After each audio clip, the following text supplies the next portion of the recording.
అందరికీ నమస్కారం. ఈరోజు మన గెస్ట్ కేవి బ్రహ్మానందం గారు. అంటే ఆయన పేరు చెప్పగానే మనకి సంగీత విద్వాంసులుగా చెప్పాల్సి వస్తుంది. ఎందుకంటే ఎన్నో కచేరీలు 82 ఏళ్ల వయసులోనూ ఆయన అనేక కచేరీలు చేస్తూ ఇప్పటికీ చాలా యాక్టివ్గా ఉంటూ ఉన్న వ్యక్తిగా చెప్పాల్సి వస్తుంది.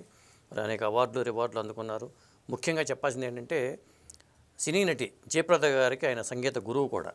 ఎందుకంటే మరి జయప్రద గారు చిన్నప్పుడే సంగీతం నేర్చుకున్నారు. ఆ వివరాలు మనం తెలుసుకుందాం. అలాగే ఘంటసాల గారు పనిచేసిన విజయనగరం కాలేజీలో కూడా ఈయన ప్రొఫెసర్గా పనిచేశారు. అలాగే విజయవాడలో సంగీత కాలేజీలో పనిచేశారు ఈయన. మరి ఈయనతో మాట్లాడి ఆ వివరాలు తెలుసుకుందాం. సార్ నమస్తే అండి. నమస్కారం అండి. సార్ బ్రహ్మానంద గారు, మీరు ఈ 82 ఏళ్ల వయసులో ఇంత యాక్టివ్గా కచేరీలు చేస్తూ ఉన్నారు. అంటే అంటే సంగీతం ఆరోగ్యానికి ఏమన్నా బూస్టింగ్ ఇస్తుందా? అదేమన్నా మృత్యుంజయ మంత్రమా? అయ్యో, అసలు నాదం ఇక్కడి నుంచే కదా మొదలయ్యేది. అందరూ ఆసనాలు చేస్తారు, ఊపిరి తీస్తారు. కానీ సంగీతం వల్ల ఏంటంటే ఈ ఆసనాలు తీనక్కర్లే, మొత్తం ఈ షట్చక్రాలు అంటారు కదా, ఈ షట్చక్రాలకితో పని ఉంటుంది చివరి వరకు కూడా. సంగీతం పాడడం వల్ల వాళ్ళు వేరేగా చేయవలసిన అవసరం పెద్దగా ఉండదు. అంటే ఇదేంటి గాంధర్వ విద్య. సంగీతం అంటే నాదంతో సంబంధించినటువంటి అనమాట. అందుకని మ్యూజిక్ థెరపీ అంటూ ఉంటారు. నాభి హృత్కంఠరసన నా సాధుల యందు శోభిలు సప్తస్వర అనే త్యాగరాజస్వామి వారు కూడా ఈ కింద నుంచి శిరస్సు వరకు కూడా అన్ని అవయవాలు పనిచేసేటువంటి ఒక సాధన అనమాట సంగీతం. అన్ని కళల్లో కంటే సంగీతం చాలా ఉత్కృష్టమైనటువంటి కళ అని మరి పూర్వీకులు మరి పెద్దవాళ్ళందరూ చెప్పారు. వాళ్ళందరూ సాధన చేసి తరించారు కూడా ఈ కళలో. అదే నేను కూడా ఎంచుకుని ఈ వేరే కళలోకి వెళ్ళకుండా ఇంకో రకంగా చిన్నప్పుడు మా పెద్దవాళ్ళు ఏదైతే పెట్టారో అదే చివరి వరకు. అంటే మీకు ఎలా అబ్బింది అసలు ఈ సంగీత కళ అనేది? మా ఇంట్లో మా అన్నయ్య గారు, పెద్దన్నయ్య గారు శరభరగాచార్య భాగవతారు గారు, ఆయన హరికథలు చెప్పేవారు. తర్వాత మా నాన్నగారేమో ఆయనకి కవిత్వం, పండితం, ఈ పాండిత్యం కవిత్వం రాయడం, ఆ రకంగా మా ఇంట్లో ఈ కళలు కొద్దిగా ఉన్నాయి. అందువల్ల ఎక్కువగా ఈ స్టేజ్ మీద హరికథలు చెప్పే అనుభవం మా పెద్దన్న గారికి ఉందన్నమాట.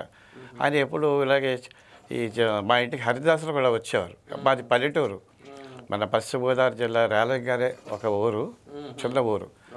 అక్కడ ఏదైనా ఉత్సవాలు, ర్యాలింగ్ అనగానే పంచాంగకర్తలు గుర్తొస్తూ ఉంటారు. అవునండి, కరెక్ట్. ర్యాలింగ్ వారు ఇప్పటికీ అదే కంటిన్యూ అవుతుంది. అంటే ఆ ఊర్లోనే వాళ్ళు అక్కడ వాళ్ళేనా వాళ్ళు అక్కడ వాళ్ళే, వాళ్ళ తరాలు దాదాపు 2-3 తరాల నుంచి కూడా వాళ్ళు అక్కడే ఉంటూ ఈ పంచాంగాలు రాయటం. మనకి టీటీడీ ఆస్థాన పంచాంగకర్తలు అన్నమాట వాళ్ళు, ఆస్థాన సిద్ధాంతులు. ఇప్పటికీ వాళ్ళ పేరు ఉంటుంది, ఫలానా వాళ్ళు ఫలానా ఊరు ఆస్థాన పండితులు తిరుమల తిరుపతి. ఇప్పుడు కూడా అక్కడే ఉన్నారా వాళ్ళందరూ? ఇప్పటికీ ఉన్నారండి. వాళ్ళ తరాలు ఇప్పటికీ పనిచేస్తారు, వస్తారు. ఇప్పటికీ కూడా మనకి క్యాలెండర్లో వాటిల్లో కూడా వాళ్ళ పేరు వస్తుంది. ఇప్పుడు ప్రజెంట్ నేను చూసింది స్టేట్ బ్యాంక్ ఆఫ్ ఇండియా వాళ్ళు మన రీసెంట్గా మనకి కొత్త క్యాలెండర్ ఇచ్చారు కదా, దాంట్లో కూడా వాళ్ళ పేరుతోటే ఉంది. వాళ్ళ కొడుకులు మనవాళ్ళు అలా ఆ తరాలు రాలంగే ఉంటుంది అన్నమాట. అది కంటిన్యూ అవుతుంది. ఇది కాకుండా వాళ్ళ ఇంటి పేరు కూడా ర్యాలింగేనా? ఇంటి పేరు, ఊరి పేరు ర్యాలింగ్. మేమంతా ర్యాలింగ్లో పుట్టిన వాళ్ళమే. తంగిరాల పెదపూర్ణ సిద్ధాంతి ర్యాలింగ్ అక్కడి నుంచి. అదే ఆ రకంగా వాళ్ళంతా ఉన్నారు. ఇప్పటికీ కూడా వాళ్ళ ఇంటి దగ్గర ఎక్కడెక్కడి నుంచో వచ్చి ఈ పెళ్ళిళ్ళు ముహూర్తాలు పెట్టించుకోవటం, గృహ ప్రవేశాలు అవన్నీ పెట్టేసుకుని పెడుతుంటారు అనమాట. ఖాళీ ఉండదు, ముందుగానే తెలియజేసుకోవాలి. 2-3 గంటలు 4 గంటలు కూడా. ఎంత ఊరండి అది? ర్యాలింగ్ పెద్ద ఊరా పల్లెటూరా?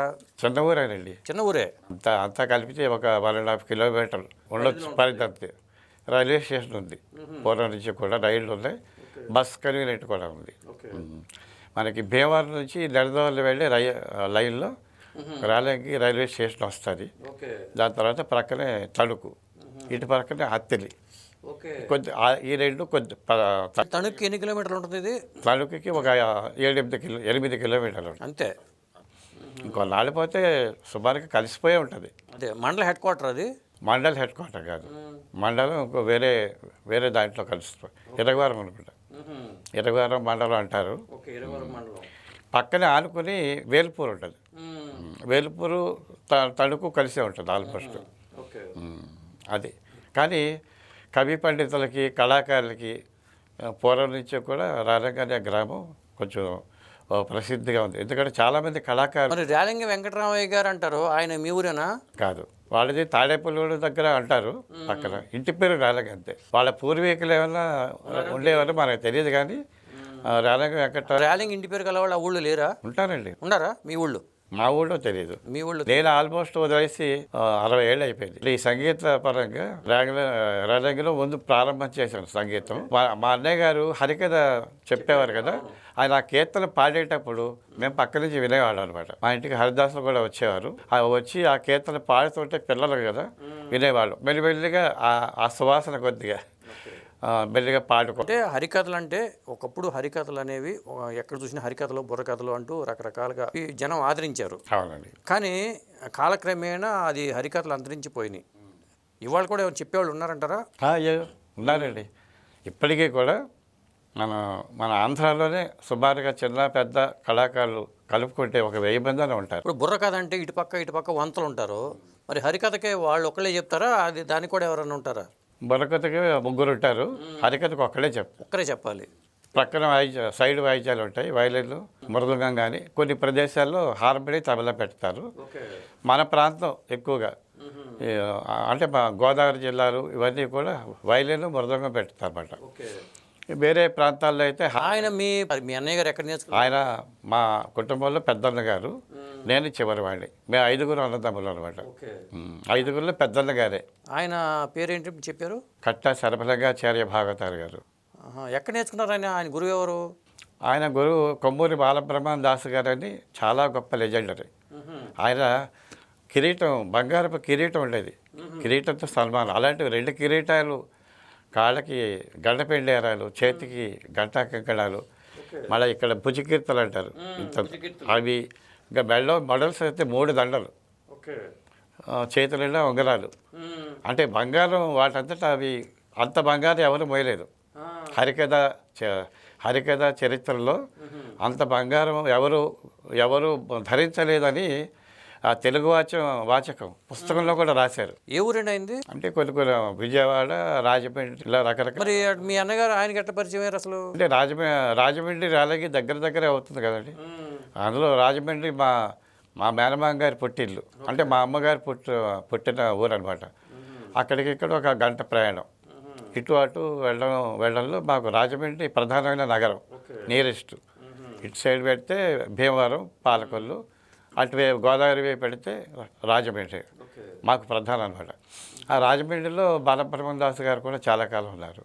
వాళ్ళు అటువైపే తిరిగారు, వెస్ట్ గోదావరి. ఆ ప్రభావంతో మీ అన్నగారు కొన్నాళ్ళు విజయవాడలో ఉన్నారు. ఆయన విజయవాడలో కూడా ఆయన సొంతంగా ఇల్లు కూడా ఉండేది. హరికథలో చాలా గొప్ప పేరు ఆయన దగ్గర మీ అన్నగారు నేర్చుకున్నారు.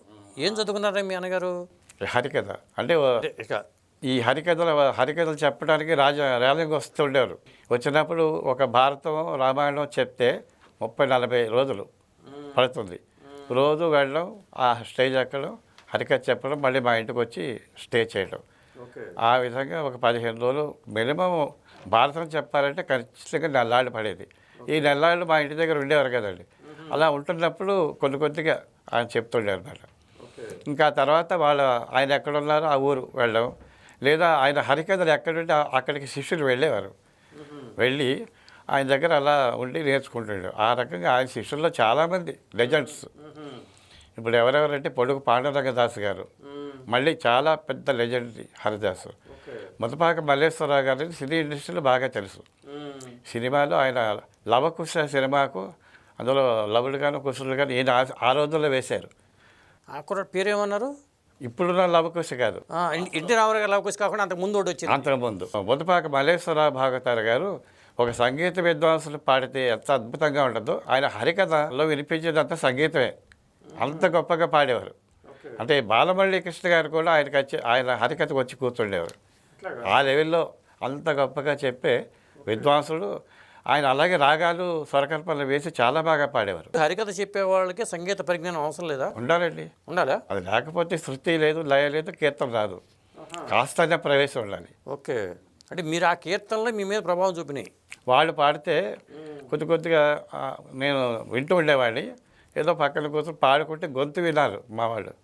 గొంతు బాగానే ఉంది అని చెప్పేసి మాకు దగ్గరలోనే ఒక ఫర్లాంగ్ దూరంలో మా ఇంటికి ఒక సంగీత విద్వాంసురాలు, అంటే ఆవిడ సరదే సుబ్బారావు గారు అని చాలా గొప్ప లెజెండరీ వైలనిస్టు.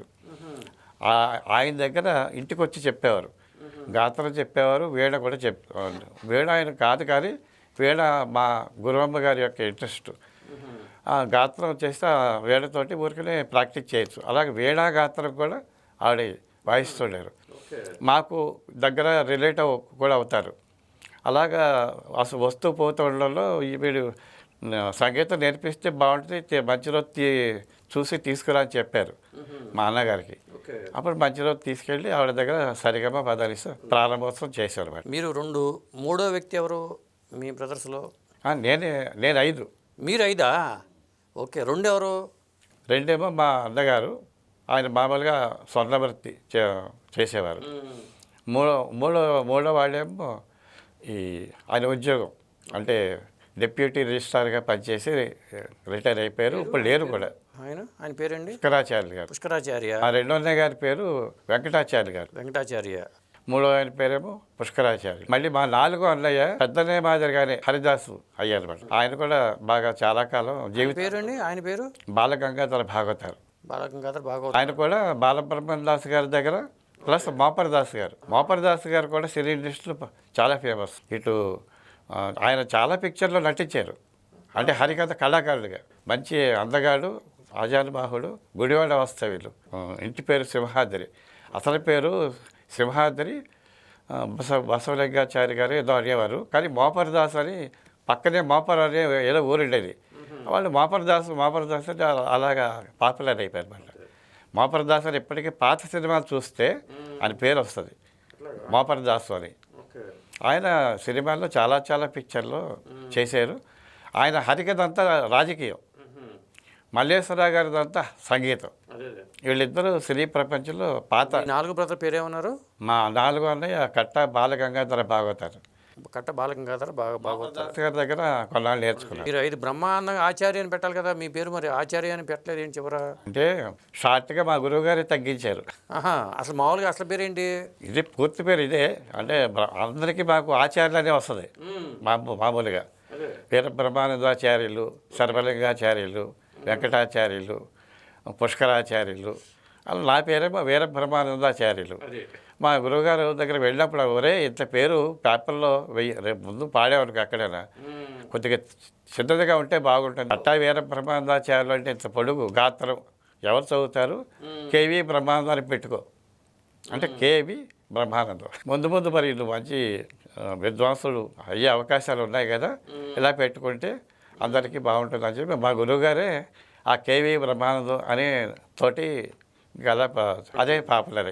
ఇప్పుడు కట్టా వీర బ్రహ్మానందాచార్యులు అంటే ఎవరు అనుకుంటారు. అవును, అంతే కదా. కేవీ బ్రహ్మానందం అంటే అందరూ తెలుసు. అంటే వాళ్ళు మిగతా వాళ్ళందరూ కూడా వాళ్ళ రంగాల్లో ఇదిగా ఉన్నారు కనుక వాళ్ళకి ఆ పేర్లు ఉండిపోయి, నాది మాత్రం సంగీత పరంలో గురువుగారి వెంట నేను ఉండేవాడిని కనుక నా పేరు కేవీ బ్రహ్మానందం గారి ఉండిపోయింది. ఇప్పుడు సంగీతం విషయం వస్తుంది కాబట్టి సంగీతానికి మన వేదాల్లో ఎక్కడి నుంచి అసలు బీజం అండి ఇది? వేదాల పరంగా తీసుకుంటే వేదాలు మనకు 4 వేదాలు ఉన్నాయి కాబట్టి 4 వేదాల్లో ఏ వేదంతో ముడిపడి ఉన్న ఇది సంగీత? సామవేదం 5వ వేదం కింద పెద్దలు చెప్పారు మేడ. సంగీతం అంటే పశుపక్షాదులతో సైతంగా పరవశించే విద్య. ఇది భగవంతుడికి చేరుతుంది. మనం పాడే పాట ఒక కృష్ణుడిగా కానీ, రాముడిగా కానీ, శంకరుడిగా కానీ ఎవరిని స్తుతించినప్పటికీ కూడా ఆ భగవంతుడు మనకి కళ్ళ కనిపిస్తాడు. అంటే భగవంతుడు వచ్చే విద్య అనమాట సంగీతం, సామగానం. అంచేత అంత గొప్ప విద్య. పశుపక్షాదులు కూడా ఆ పాట వింటుంటే అవి వాటి యొక్క మర్చిపోతాయి, అంటే లీనమైపోయి. అలాగే చిన్నపిల్లలు ఉన్నారనుకోండి, వాళ్ళకు జోలపాట పాడితే హాయిగా పడుకుంటారు. మనం ఇవన్నీ చూస్తున్నాం. పశువుల దగ్గర కూడా పాడుతున్నప్పుడు అవి చక్కగా హాయిగా వింటూ మనకు తెలీదు, అది హాయిగా వింటూ మేత వేస్తాయి. ఏం తింటుండే దానికి కూడా తెలియదు. అవును, ఇప్పుడు వేణుగానం పెట్టుకుని ఆవులు ఎక్కువ పాలు ఇచ్చినాయని చెప్పి అన్నారు, పరిశోధన చేశారు. అలా ప్రయోగాలు కూడా చేశారు. పంట పొలాల్లో కొన్ని ప్రయోగాలు చేశారు. అక్కడ స్పీకర్లు పెట్టి చక్కగా ఉదయం సాయంకాలం ఒక 3-5 గంటలు ఆ సంగీతం ఏదో వింటూ ఉంటే అంతకుముందు వచ్చినటువంటి ఈ సాగుబడి కంటే కూడా ఎక్కువ పంట వచ్చాయట. అవి రీసెర్చ్ చేశారు, పేపర్లు వేశారు. పూర్వం ఎరువులు పురుగుల ముందు కొట్టడం కన్నా చక్కగా స్పీకర్లు పెట్టుకుని ఏదైనా మంచిగా ఇప్పుడు స్తంభాలు పాచేసి ఏదో మంచి సంగీతం, ఏదో పిచ్చాపాటి కాకుండా కాస్త మంచి సంగీతం డివోషనల్గా కానీ ఇలా ఈ మామూలుగా మేము పాడే కర్ణాటక సంగీతం అదంతా రా ఆ, దేవుడి మీద ఉండేవే, కృష్ణుడి మీద ఉంటాయి రాగాలు కీర్తనలు. అలాంటి మంచి సంగీతం వింటుంటే వాటికి కూడా చలనం వస్తుంది. మొక్కల్లో కూడా చలనం ఉంది కదా. మనం ఒక గింజ పాతుతాం, అది పెరిగి పెద్ద వృక్షం అవుతుంది. వాటిలో జీవం ఉంది. అంచేత జీవం ఉన్నదానికి ఇంకా ఉత్తేజం కలిగేటటువంటి అవకాశం. కానీ శాస్త్రీయ సంగీతం వినిపించగానే చాలామంది కొంత బోరు ఫీల్ అవుతుంటారు ఈ జనరేషన్ వాళ్ళు. శంకరాభరణంలో కూడా చూపించారు, ఆ వెస్ట్రన్ మ్యూజిక్ పెట్టుకుంటూ ఉంటే శంకర శాస్త్రి గారి కోపం వచ్చేస్తుంది. కానీ ఎందుకు బోరు ఫీల్ అయ్యే పరిస్థితి వస్తుంది శాస్త్రీయ సంగీతానికి? వాళ్ళకి అందులో రుచి తెలియదు. ఆ రుచి తెలియాలంటే మనం దాని మీద కాన్సన్ట్రేషన్ పెట్టాలి. ఇప్పుడు నేను చిన్నవాడిని, నాకు 5 ఏళ్ళు అనుకోండి. అప్పుడు మా ఇంట్లో మా అన్నగారు ఆ కీర్తనలు పాడుకుంటూ ప్రాక్టీస్ చేయడం వల్ల అది నా చెవిలోకి వెళ్ళి చాలా బాగుంది, ఇది నేను కూడా నేర్చుకుని పాడితే బాగుంటుందేమో అని నాకు కలిగింది కదా. అలా కలగడం వల్లనే నేను ఈవేళ ఒక 5,000 కచేరీలు పాడగలిగాను. ఎన్నో సన్మానాలు, ఒక 500 వరకు పెద్ద పెద్ద సన్మానాలు పొందాను. నేను ఒక కళాకారుడు అయ్యాను. అలాగే గవర్నమెంట్ ఉద్యోగంలో కూడా లెక్చరర్ అయ్యాను దాదాపు 35 ఏళ్ళు. అంటే ఇప్పుడు కేవి బ్రహ్మానందంగానే శాస్త్రీయ సంగీతం బ్రహ్మాండ విద్వాంసులు ప్రొఫెసర్ అంటారు. కానీ అదే బ్రహ్మానందం గారు సినిమా సంగీత దర్శకులు అయిపోయారనుకోండి, అసలు ఎక్కడో ఉండేవాళ్ళు కదా. మీరు ఎందుకు సినిమా సంగీతం వైపు వెళ్ళలేదు? సినిమా సంగీతం తాత్కాలికమే చెప్పాలంటే. అంటే నేను ఇన్సల్ట్ చేయడం కాదు, ఇది ప్రపంచంలో ఎక్కడికి వెళ్ళినా ఇదే పాట పాడతాం. కానీ సినిమా పాట ఏదో మన భాషలో తెలిసినంత వరకు వాళ్ళు అయితే వింటారు. కానీ వేరే ఎక్కడికో వెళ్ళినప్పుడు, అంటే విదేశాల వాళ్ళకి మన భాష రాదు కదా. సంగీతానికి భాష లేదు. కీర్తనలు తెలుగులో ఉన్నప్పటికీ కానీ పేరు ప్రఖ్యాతులు అక్కడే వస్తున్నాయిగా. ఇప్పుడు ఘంటసాల వెంకటేశ్వర గారు అనగానే ఓహో ఘంటసాల గారు అంటారు, ఎస్వి బాలు అనగానే ఎవరు వింటున్నారు? మన తెలుగు వాళ్ళు విని ఆనందపడతారు. ఇప్పుడు అమెరికా వాళ్ళైతే నాదం వింటారు. ఆయన గొంతులో ఉంది నాదం, చూసారా? భాష తెలీదు. ఆయన పాటల్లో ఉండే మాధుర్యం ఉంది కదా, అది అందరికీ అది కామనే. హాయిగా పాడుతుంటే ఏదో భాష మనకు తెలియదు. ఇప్పుడు మనమైనా ఓ తమిళ పాట ఎవరన్నా పాడారనుకోండి, తమిళ మనకు రాదు. కానీ పాడిన పాటలో ట్యూనింగ్ ఉంటుంది కదా, అది హాయిగా ఉంటే మళ్ళీ చాలా బాగుంది అంటాం. దాని అర్థం మనకు తెలియదు. అలాగే ఒక హిందీ పాట వింటాం. ఇప్పుడు లతా మంగేష్కర్ హిందీ పాట వింటాం. ఆవిడ పాటలో ఉండే మాధుర్యం ఉంది కదండి, చక్కగా అది హాయిగా అబ్బా ఎంత బాగుంది అని. భాష అర్థం కాకపోయినా ఆస్వాదిస్తాం. నాదంలో మనం నిమగ్నం అవుతాం తప్ప భాషలో అవ్వవు. భాష మనకి తెలీదు. అంటే తెలిసిన వాళ్ళకైతే ఇంకా బాగా ఫీల్ అవుతారు భావం తెలిస్తే. భావం తెలియని వాళ్ళైతే అందులో ఉన్న సంగీతాన్ని మాత్రమే విని వాళ్ళు ఆనందిస్తారు. ఈ కర్ణాటక సంగీతానికి వాళ్ళు ఏంటంటే విదేశాలు ఎక్కడెక్కడికో వెళ్ళి వీళ్ళంతా కచేరీ పాడారు కదా, ఆ పాడిన వాళ్ళు వీణ వాయిస్తారు, దానికి భాష లేదుగా. ఇదే సంగీతం వీణ మీద వాయిస్తారు. ఇప్పుడు వీణలో చిట్టుబాబు గారు చాలా గొప్ప ప్రసిద్ధి, ప్రపంచ ప్రఖ్యాతి. ఇదే కీర్తన ఆయన ఇన్స్ట్రుమెంట్ మీద వాయిస్తారు, వాళ్ళు హాయిగా వింటారు. అలాగే ఫ్లూట్ మీద వాయిస్తారు, గొప్ప గొప్ప వాళ్ళు నాదస్వరం మీద వాయిస్తారు, వాళ్ళు ప్రపంచం అంతా కూడా చాలా గొప్ప గొప్ప. ఇప్పుడు సంగీతానికి అందం ఆ సంగీత స్వరకల్పనలో వస్తుందా, సాహిత్యంలో వస్తుందా, గాత్రంలో వస్తుందా? అన్నీ ఉండాలి. ఉండాలి. సంగీతంలో మంచి గాత్రం లేకపోతే మనం వినలేవు. పాట అంటే వాళ్ళ దగ్గర మంచి పాండిత్యం ఉంటుంది. వాయిస్ లేకపోతే పాండిత్యం ఉంది కానీ ఇప్పుడు ఉప్పు లేని రుచి తెలియదు కదా. అంతా బాగుంటుంది, చూడటానికి బాగుంటుంది. ఆ కాస్త ఉప్పు సరిగ్గా వేయకపోతే మనం ఏమనుకుంటాం? అలాగే ఇది కూడా దాంట్లో ఉన్నటువంటి మాధుర్యాన్ని అర్థం చేసుకుంటే అది మనం సంతోషంగా బాగా ఫీల్ అవుతాం అనమాట. బ్రహ్మానందం గారు, ఇప్పుడు మీరు సంగీత విద్వాంసులు. ఇప్పుడు ఘంటసాల వెంకటేశ్వర గారు అద్భుతమైన గాయకుడు, బాలు గారు అద్భుతమైన గాయకులు. వీరిద్దరిలో గొప్ప గాయకుడు ఎవరంటే మీరు ఎట్లా కంపేర్ చేస్తారు ఇద్దరిని, ఆ గొప్పతనాన్ని? నాకు బాలు గారితో అయితే మామూలుగా మేము ఇద్దరు రాష్ట్రపతి అవార్డులు ఆకాశవాణి ద్వారా, ఆల్ ఇండియా రేడియో ద్వారా అప్పుడు రాష్ట్రపతి ఇవ్వాల్సినటువంటిది చైనా యుద్ధం రావడం వల్ల మేము ఢిల్లీకి టికెట్లన్నీ రెడీ చేసుకున్నాం. ఇందులో ఈ వారం అది రావడంలో గబుకుని క్యాన్సిల్ అయిపోయింది. తర్వాత మాకు అవార్డ్స్ వేరే వాళ్ళ ద్వారా ఇప్పించారు. కానీ రాష్ట్రపతి నుంచి తీసుకొస్తే ఆ రోజుల్లో అంటే 1965లో ఒక విభాగంలో నాకు వచ్చింది, ఇంకొక విభాగంలో బాలుకు వచ్చింది. ఇద్దరం ఒకేసారి అవార్డులు తీసుకునే పరిస్థితి అనమాట. అయితే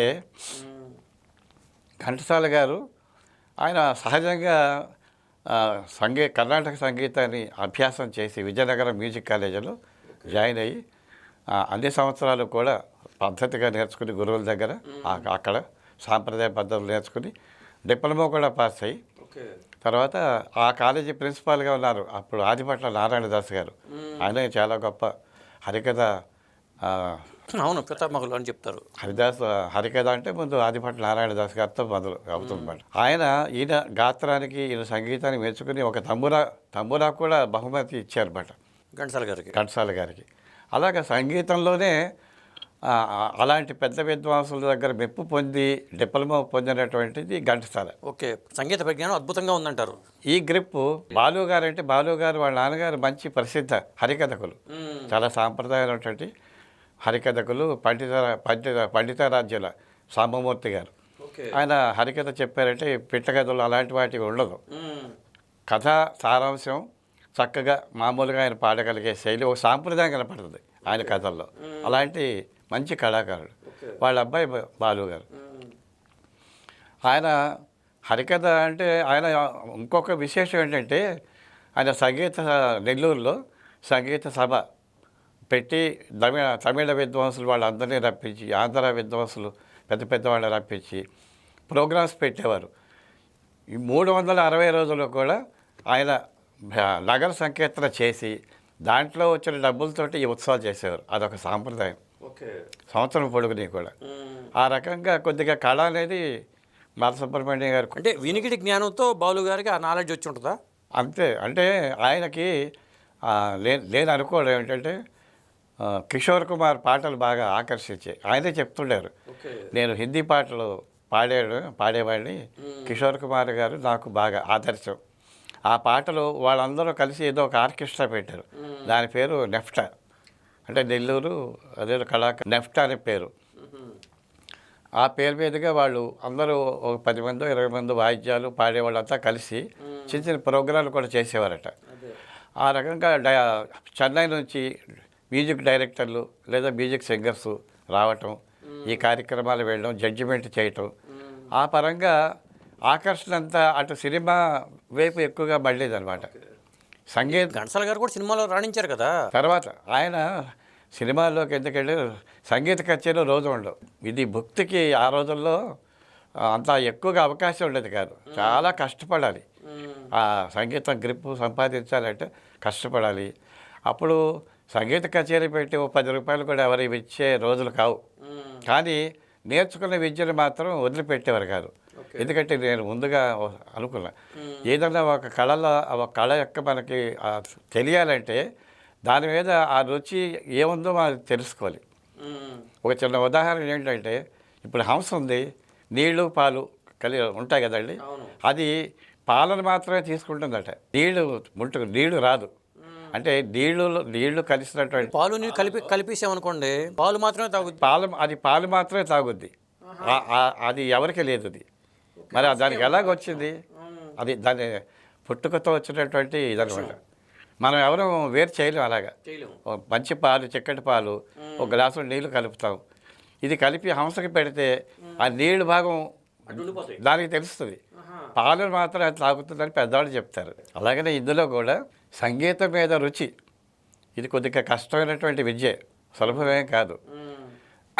సప్తస్వరాలు, సరిగమలు అవన్నీ ఉంటాయి కదా, అవి పెట్టి దాంట్లో ఏదో ఇందులో ఒక భక్తి జ్ఞానం లేకపోతే సంగీత జ్ఞానం ఏదో ఇందులో గొప్పతనం ఉంది అని ముందు నేర్చుకున్న వాళ్ళలో ఆ అభిరుచి కలిగితే తప్ప మనం దృష్టి పెట్టలేం.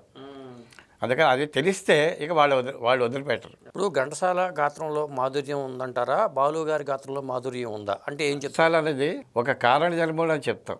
అంటే నా ఒపీనియన్ చెప్తున్నాను. ఇతరులు మరి దాన్ని కారణ జన్ముడు అని అందరూ ఒప్పుకుంటారు. ఆ మాట మరి బాలు గారి విషయంలో అంటారా అంటే ఆయన అభిమానులు అనుకోవచ్చు, నాలాంటి వాళ్ళు అన్నాం.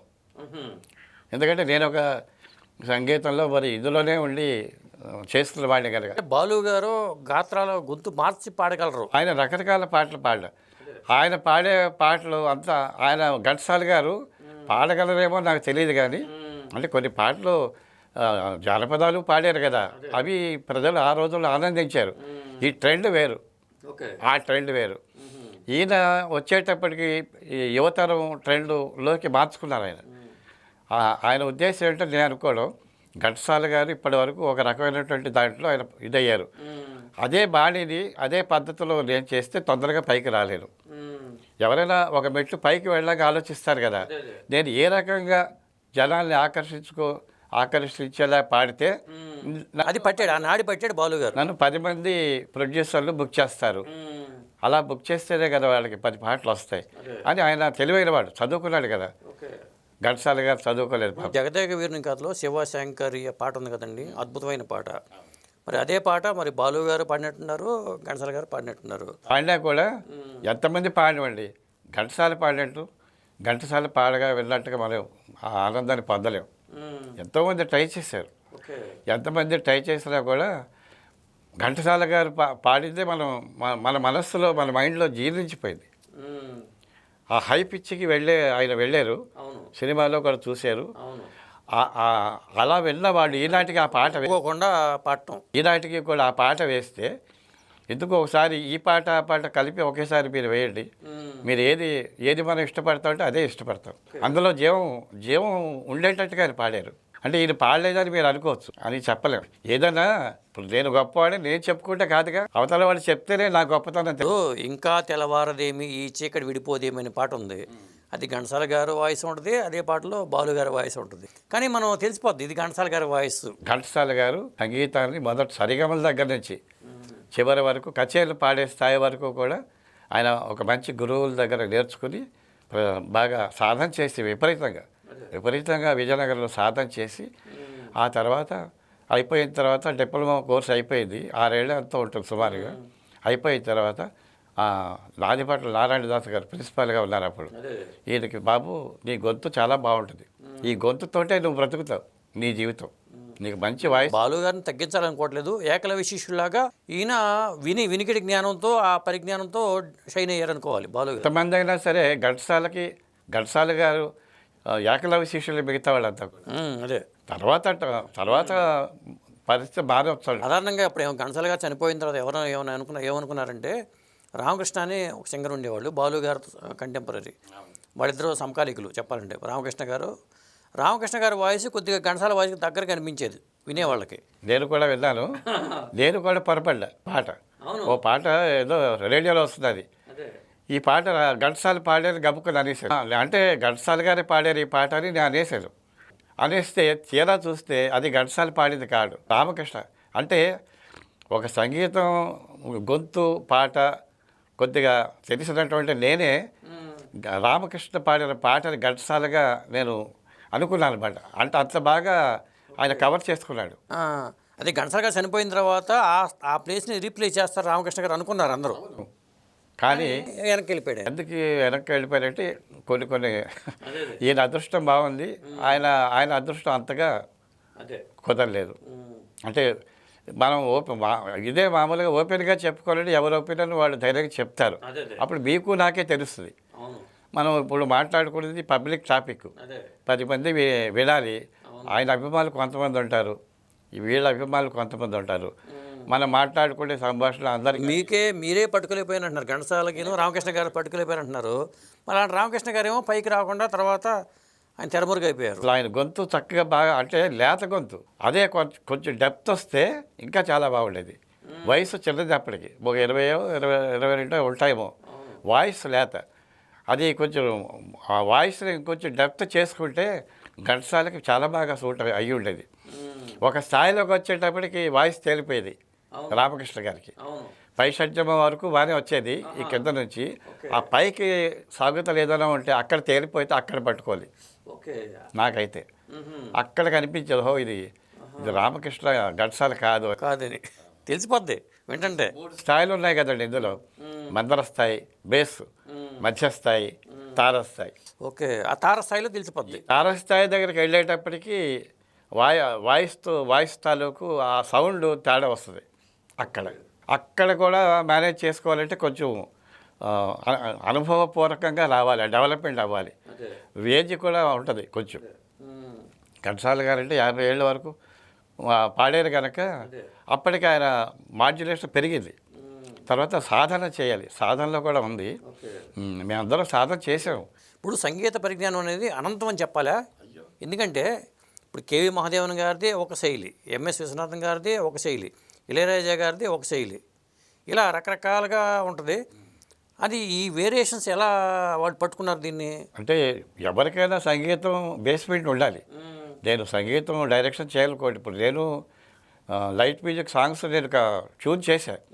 అది సినిమాలోకి వెళ్తే సినిమా పాట అవుద్ది, సినిమాలోకి వెళ్ళకపోతే లైట్ మ్యూజికే. ఇప్పుడు నా పాటలు లైట్ మ్యూజిక్ అంటే లలిత సంగీతం అనుకోవాలా? అదే లలిత సంగీతం. సినిమాలోకి వెళ్తే సినిమా పాట అవుతుంది. నా పాటలు ఉన్నాయి, ఎంత చక్కని ఈ తెలుగు తోట అని రాసిన రచయితలు ఎవరైనా ఒకటే. దాన్ని మీ స్థాయిలో మీరు పాడండి. మామూలుగా నేను పాడాను, నేను ట్యూన్ చేశాను. అది ఎంతో పాపులర్. అది దేశ విదేశాల్లో కూడా ఈనాటికి కూడా. ఇది సినిమాలోకి వెళ్తే సినిమా పాట అయిపోతుంది. అది ఎంత చక్కని దోయి ఈ తెలుగు తోట. 80 ఏళ్ల వయసులో ఇప్పుడు ఈ వాయిస్ నేను ఇలా పాడుతున్నానంటే ఇది చాలామంది ఆశ్చర్యంగానే ఉంది. ఇప్పటికీ అడుగుతారు, ఏమిటి మీలో ఉన్న ఆ గొప్పతనం ఏమిటో మాకు తెలియటం లేదు. అసలు ఈ పాట పాడుతుంటే మీ వయస్సు తెలియటం లేదు. అసలు ఒక రకమైన వైబ్రేషన్ అంటే వచ్చేస్తుంది, వణుకు. ఏజ్ పెరిగే కొద్ది మాట మాట్లాడినా కూడా పాడారు. ఏమిటి అంటే అది ఏమిటో నాకు తెలియదు, కానీ భగవంతుడు నాకు అది ఒక రకంగా ఒకసారి అది మొత్తం ఒకసారి ఆలోచించండి. ఎంత చక్కని దోయి తెలుగు తోట, ఎంత పరిమళమోయి ఈ తోట పూలు, ఎంత చక్కని దోయి తెలుగు తోట. ఏ నందనము నుండి ఈనారు తెచ్చిరో, ఏ స్వర్ణదీ జలములి మడులకెత్తిరో, ఇంత వింతల జాతులి తోటలో పెరుగు ఈ తోట ఏపులో, ఇంత నవకము విరియ, ఎంత చక్కనిదో ఈ తెలుగు తోట. ఇది పల్లవండి. పల్లవి సరిపోతుంది. తర్వాత ఇంకోటి, ఇది చాలా ఏ రాగంలో ఉంది? ఇది తెలంగాణ రాగం. ఎప్పుడో 55 ఏళ్ల క్రితం ట్యూన్ చేశా. ఈనాటికి కూడా మన దేశ విదేశాల్లో చాలా ప్రతి స్కూల్ దీన్ని సినిమా పాటగా మార్చినప్పుడు సినిమాలోకి వెళ్తే సినిమా పాట అవుతుంది. సినిమాలోకి వెళ్తే అక్కడ ఏమైనా మారుస్తారా దీన్ని? ఏముండదు. ఇలాగా వాళ్ళు కావాలంటే ట్యూన్ మారుస్తారు. అప్పుడు దీన్ని ఎలా చేయొచ్చు? ఇంకో రకంగా చేశా. ఆకులో ఆకునై, పువ్వులో పువ్వునై, కొమ్మలో కొమ్మనై, నున్నులే తరమనై, ఈ ఎడవి దాగిపోనా, ఎట్లయినా ఇచటనే ఆగిపోనా, ఆకులో ఆకునై. ఇది ఇంకా పాపులర్. ఇది అవును. ఏం చేద్దంటే సినిమాల్లో కూడా ఉంది కదా. ఈ ఎంత చక్కని దోయి ఇది ఒకేసారి చేశారు, అంటే 55 ఏళ్ల క్రితం. కానీ ఇది సినిమాలోకి వెళ్ళింది. ఎలాగా? మా జయప్రద శిష్యురాలు ఉంది కదా, జయప్రద ద్వారా విశ్వనాథ్ గారు అప్పుడు జయప్రదకి నేర్పినప్పుడు తను ఇలా షూటింగ్ టైంలో మధ్యలో ఎప్పుడన్నా పాటలు పాడేటప్పుడు ఈ పాట పాడిందట.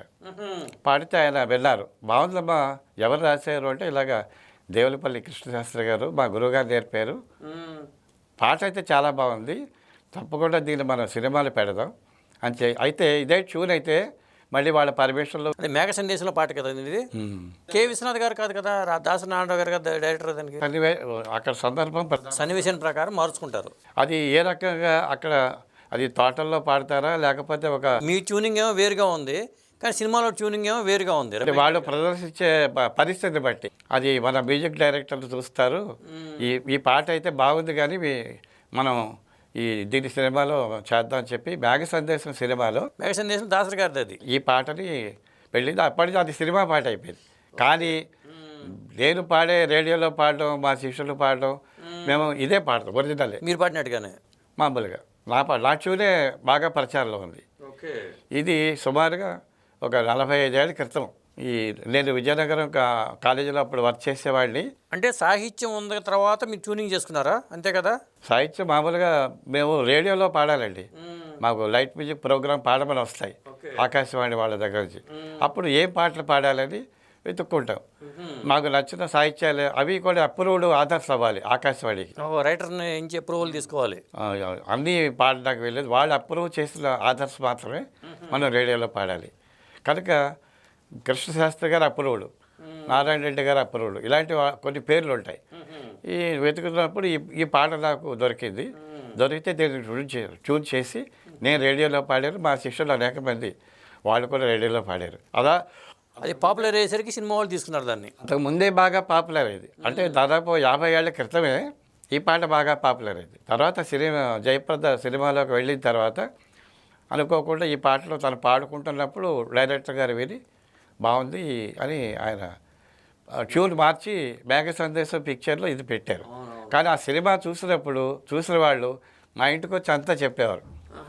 మా గురువుగారు మీ పాట మాత్రం మాకు చాలా హాయిగా బాగుంది, సినిమాలో కూడా వచ్చింది, అదొక పద్ధతిలో ఉంది, కానీ మీది మాత్రం చాలా బాగుందని వాళ్ళు అప్రిషియేట్ చెప్తుండేవారు. బట్ సంగీత పరిజ్ఞానం ఉన్న వాళ్ళకి ఏమో దీంట్లో ఉన్న మాధుర్యం తెలుస్తుంది. రాగం వేరు, ఒక్కొక్క రాగంలో మనకి కొన్ని వినసొంపు. ఇప్పుడు అది కూడా మీకు ఇది మీరు వినండి, అది కూడా కొద్దిగా పాడతా. ముందు నేను చేసింది ఒక చిన్నమొక్క. ఆకులో ఆకునై, పువ్వులో పువ్వునై, కొమ్మలో కొమ్మనై, ఈ నునులే తరమ్మనై, ఈ అడవి దాగిపోనా, ఎట్లయినా ఈ చటనే ఆగిపోనా. ఇది కళావతి రాగం అంటారు. ఇదే పాట. ఆకులో ఆకునై, పువ్వులో పువ్వునై, కొమ్మలో కొమ్మనై, నునులే తరమ్మనై, ఈ అడవి దాగిపోనా, ఎట్లయినా ఈ చటనే ఆగిపోనా. అలా మార్చారు. పదాలన్నీ ఒకటే కానీ రాగంలో తేడా వచ్చింది. అలాగా అంచేత ఇది ఇష్టపడినవాడు ఇది ఇష్టపడతారు, అది ఇష్టపడరు. కానీ ఇదే రాగం, ఇది వేరే సినిమా పాటలకి సినిమా వాటికి ఒక రాగం ఉండదు. అక్కడ వాళ్ళకి ట్యూనే ప్రధానం. ఉంటాయి కొన్ని పాటలు ఒకే రాగంలో ఉంటాయి, కానీ మార్చేయచ్చు మధ్యలో. మేము అలా మార్చడానికి వీల్లేదు. అప్పుడు అలా మారిస్తే రాగమాలిక అవుతుంది. ఫలానా రాగం అని చెప్పడానికి వీల్లేదు. ఒక కొత్త భాగం ఒక రాగంలో పాడి ఇంకో భాగం ఇంకో రాగంలో పెట్టచ్చు, అప్పుడు రాగమాలిక అంటారు. ఈ సినిమా దానికి ఏంటంటే వాళ్ళకి ట్యూన్ ప్రధానం, అక్కడ సందర్భం ప్రధానం, ట్యూన్ ప్రధానం. ఈ ఒక్కొక్కసారి అందులోంచి అలా జంప్ చేస్తారు పాటల్లో. అన్నీ అలాగ ఉంటాయి నేను అనుకోనక్కర్లేదు. రాగాల కంటే ట్యూన్ ప్రధానం సినిమాకి. కానీ శాస్త్రీయ సంగీతానికి రాగాలే ప్రధానం. మేము దీన్ని ఒకటే పెట్టుకుంటాం, ఏదో మోహన లేదా కళ్యాణి అనుకుని దాని మీదే బేస్ చేస్తారు మరి. ఓకే. ఇంకోటి అండి, ఇందాక జయప్రద గారు ప్రస్తావన వచ్చింది కాబట్టి, మరి జయప్రద గారు మీ దగ్గర సంగీతం నేర్చుకున్నారని మాకు తెలిసింది. ఇప్పుడు జయప్రద గారు ఎందుకని సినిమా గాయనిగా రాణించలేదు, నటిగానే రాణించారు అంటే ఏం చెప్తారు? భగవంతుడు ఇచ్చిన అందం. ఒరిజినల్గా జయప్రద గారు చాలా చిన్న వయసులో నా దగ్గర నేర్చుకునేటప్పుడు అసలు జయప్రద గారు వాళ్ళ అన్నయ్య రాజబాబు. ఓకే, అన్నయ్యనా ఆయన? అన్నయ్య.